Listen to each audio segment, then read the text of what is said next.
Praise the Lord. സിയോനിലെ എല്ലാ പ്രിയപ്പെട്ടവർക്കും കർത്താവായ യേശു ക്രിസ്തുവിൻ്റെ നാമത്തിൽ സ്നേഹവന്ദനം.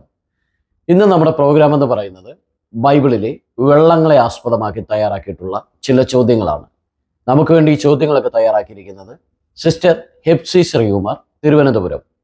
വീഡിയോയിലേക്ക് പോകുന്നതിന് മുൻപ് നിങ്ങൾ ആദ്യമായിട്ടാണ് ഈ ചാനൽ കാണുന്നതെങ്കിൽ സബ്സ്ക്രൈബ് ചെയ്യുക. ഞങ്ങളിടുന്ന ഏറ്റവും പുതിയ വീഡിയോകൾ നിങ്ങളുടെ പേജുകളിൽ എത്തുവാൻ ബെൽ ബട്ടൺ കൂടി ഒന്ന് പ്രസ് ചെയ്തേക്കുക. ഇന്നത്തെ ചോദ്യങ്ങളൊക്കെ നിങ്ങൾക്ക് അനുഗ്രഹമായി തീരട്ടെ എന്ന് പ്രാർത്ഥിക്കുന്നു. അപ്പോൾ നമുക്ക് നേരെ വീഡിയോയിലേക്ക് പോകാം. ആദ്യത്തെ ചോദ്യം, അന്യദേശത്ത് നിന്ന് ഒഴുകി വരുന്ന വെള്ളം ഏതാണ്? ഉത്തരം തണുത്ത വെള്ളം. യിരെമ്യാവിൻ്റെ പ്രവചനം 18-ാം അധ്യായം 14-ാമത്തെ വാക്യം. അടുത്ത ചോദ്യം, യെരുശലേമിലെ പ്രവാചകന്മാരെ കുടിപ്പിക്കുന്ന വെള്ളം ഏതാണ്? ഉത്തരം നഞ്ചുവെള്ളം. യിരെമ്യാവിൻ്റെ പ്രവചനം 23-ാം അധ്യായം 15-ാമത്തെ വാക്യം. അടുത്ത ചോദ്യം, എബ്രായ ബാലന്മാർക്ക് 10 ദിവസം തിന്മാനും കുടിപ്പാനും കൊടുത്തത് എന്തെല്ലാമാണ്?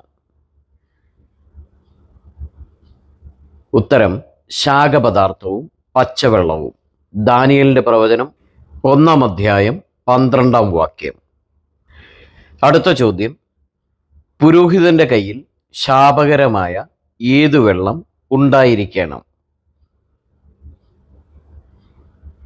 ഉത്തരം കയ്പ് വെള്ളം. സംഖ്യാപുസ്തകം 5-ാം അധ്യായം 18-ാമത്തെ വാക്യം. അടുത്ത ചോദ്യം, സ്വന്തം ജലാശയത്തിലെ തണ്ണീരും സ്വന്തം കിണറ്റിൽ നിന്നും എങ്ങനെയുള്ള വെള്ളമാണ് കുടിക്കാൻ നൽകിയത്? ഉത്തരം ഒഴുകുന്ന വെള്ളം. സദൃശവാക്യം 5-ാം അധ്യായം 15-ാമത്തെ വാക്യം. അടുത്ത ചോദ്യം, ഇസ്രായേലിൻ്റെ അകൃത്യത്തെ ചവർക്കാരം കൊണ്ട് തേച്ച് കഴുകുന്ന വെള്ളം ഏതാണ്?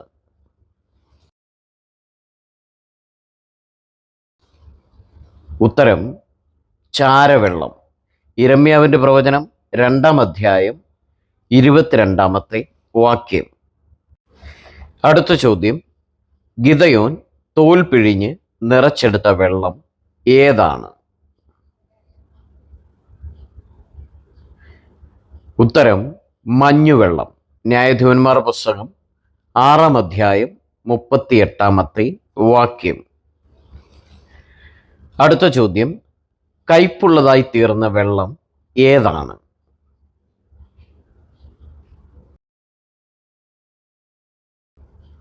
ഉത്തരം മാറയിലെ വെള്ളം. പുറപ്പാട് പുസ്തകം 15-ാം അധ്യായം 23-ാമത്തെ വാക്യം. അടുത്ത ചോദ്യം, ഉറവിൻ്റെ ഒരേ ദ്വാരത്തിൽ നിന്ന് പുറപ്പെടുന്ന വെള്ളം ഏതാണ്? ഉത്തരം മധുരവും കയ്പുമുള്ള വെള്ളം.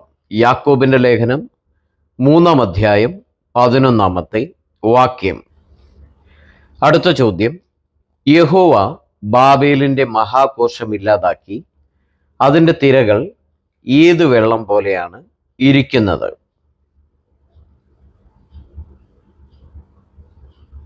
ഉത്തരം പെരുവെള്ളം പോലെ. യിരെമ്യാവിൻ്റെ പ്രവചനം 51-ാം അധ്യായം 55-ാമത്തെ വാക്യം. അടുത്ത ചോദ്യം, പ്രാർത്ഥിക്കുന്നവൻ്റെ അടുക്കലോളം എത്താത്ത വെള്ളം ഏതാണ്?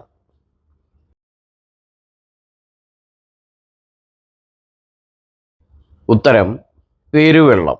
സങ്കീർത്തനം 32-ാം അധ്യായം 6-ാമത്തെ വാക്യം. അടുത്ത ചോദ്യം, ഒരു പാത്രത്തിൽ ചുട്ട ഭസ്മമെടുത്ത് അശുദ്ധനായി തീർന്നവന് വേണ്ടി ഒഴുക്കുന്ന വെള്ളം ഏതാണ്?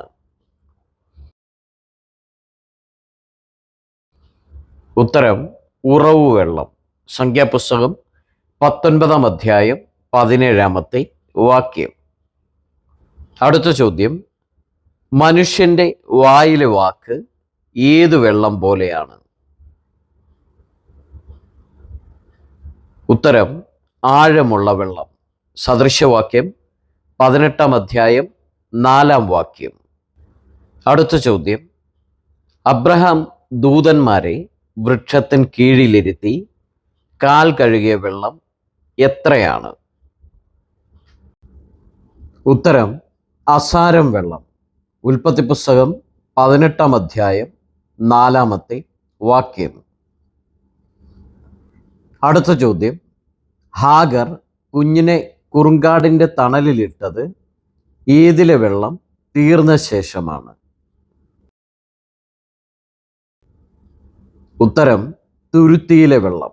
ഉൽപ്പത്തി പുസ്തകം 21-ാം അധ്യായം 15-ാമത്തെ വാക്യം. അടുത്ത ചോദ്യം, എവിടെ നിന്ന് കോരിയ വെള്ളമാണ് ഉണങ്ങിയ നിലത്ത് രക്തമായി തീർന്നത്?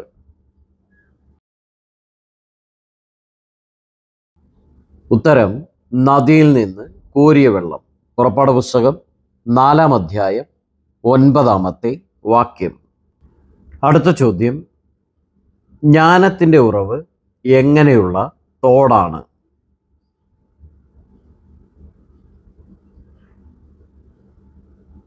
ഉത്തരം ഒഴുക്കുള്ള തോട്.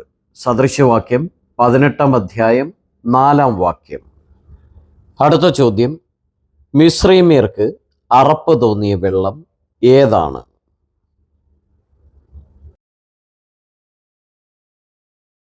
ഉത്തരം നദിയിലെ വെള്ളം. പുറപ്പാട് പുസ്തകം 7-ാം അധ്യായം 18-ാമത്തെ വാക്യം.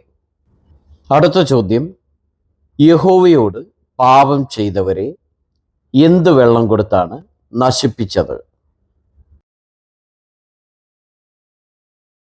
ഉത്തരം നഞ്ചുവെള്ളം. യിരെമ്യാവിൻ്റെ പ്രവചനം 8-ാം അധ്യായം 14-ാമത്തെ വാക്യം. അടുത്ത ചോദ്യം, ഉദരം വീർപ്പിക്കുകയും നിതംബം ക്ഷയിപ്പിക്കുകയും ചെയ്യുന്ന വെള്ളം ഏതാണ്?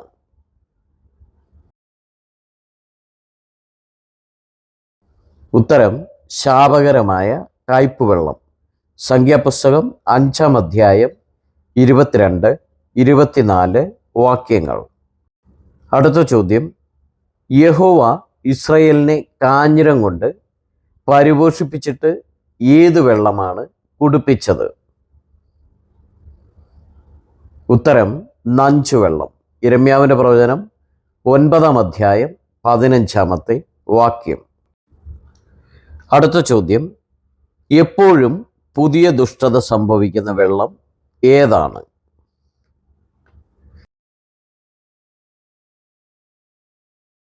ഉത്തരം കിണറ്റിലെ പച്ചവെള്ളം. യിരെമ്യാവിൻ്റെ പ്രവചനം 6-ാം അധ്യായം 7-ാമത്തെ വാക്യം. അടുത്ത ചോദ്യം, യഹോവയുടെ ശബ്ദം ഏതു വെള്ളത്തിൻ്റെ ഇരച്ചിൽ പോലെയാണ്?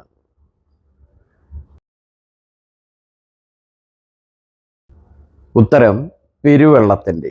വെളിപ്പാട് പുസ്തകം 1-ാം അധ്യായം 15-ാമത്തെ വാക്യം. അടുത്ത ചോദ്യം, പുരോഹിതൻ ശാപങ്ങൾ ഒരു പുസ്തകത്തിൽ എഴുതി ഏത് വെള്ളത്തിലാണ് കഴുകി കലക്കേണ്ടത്? ഉത്തരം കയ്പ് വെള്ളത്തിൽ. സംഖ്യാപുസ്തകം 5-ാം അധ്യായം 23-ാമത്തെ വാക്യം. വെള്ളത്തെ പറ്റിയുള്ള ചോദ്യങ്ങൾ നിങ്ങളുടെ ജീവിതത്തിൽ ഒരു അനുഗ്രഹമായി തീരട്ടെ, വചന പഠനത്തിന് കാരണമായി തീരട്ടെ എന്ന് പ്രാർത്ഥിക്കുന്നു. നിങ്ങൾ ആദ്യമായിട്ടാണ് ഈ ചാനൽ കാണുന്നതെങ്കിൽ സബ്സ്ക്രൈബ് ചെയ്യുവാനും ഷെയർ ചെയ്യുവാനും മറക്കരുത്.